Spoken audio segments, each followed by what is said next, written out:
当中的人间仙境蓬莱呀，它现在这边这一个海干了，看见没？应该是退潮了。这边我们可以直接靠近啊，走进这一个人间仙境蓬莱。我的天呀！平时它这边，你看海水退到那里去了，海水把这边淹没的时候根本就走不过来，只能走这个桥上面。所以今天也是非常的幸运啊，可以近距离接触它呀。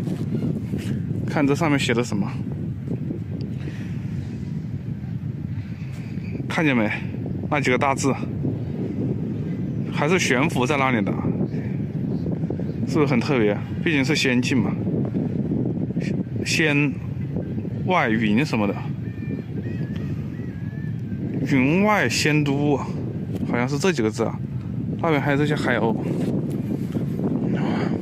它整个这一个都是建在这个海上的。我往这边望一望。 它这一个也是一个景区啊，从这边正大门进去了，门票是这个80啊，优惠票和小孩要便宜一点。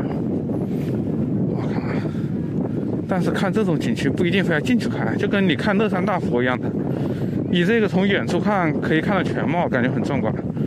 但是你靠近了的话，你就只能怎么说呢？看了一部分，还不如从这个远观更漂亮。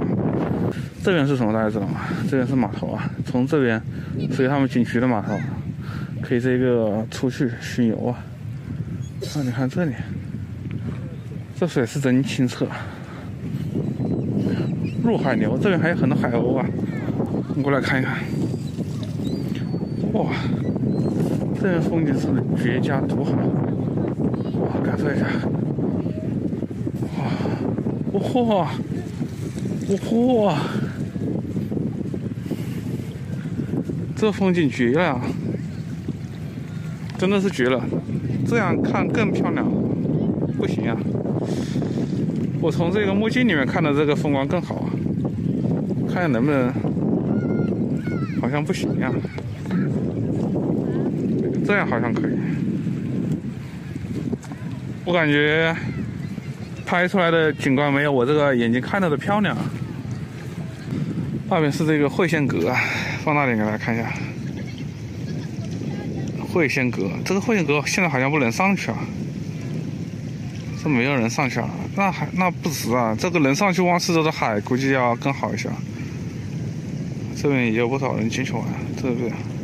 它这里面其实就是一片纯古建，然后是建在这个海上面的。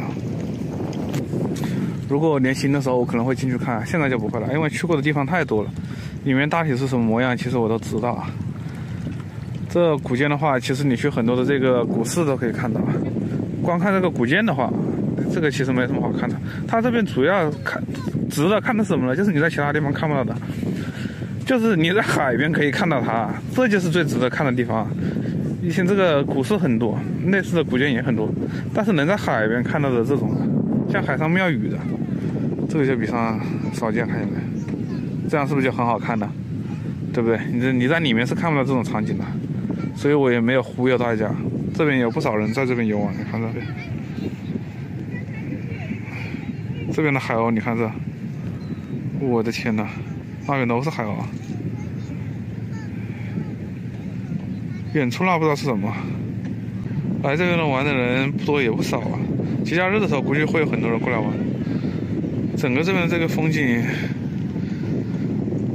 堪称一绝啊，真的是太美了。 不愧是这个仙境啊！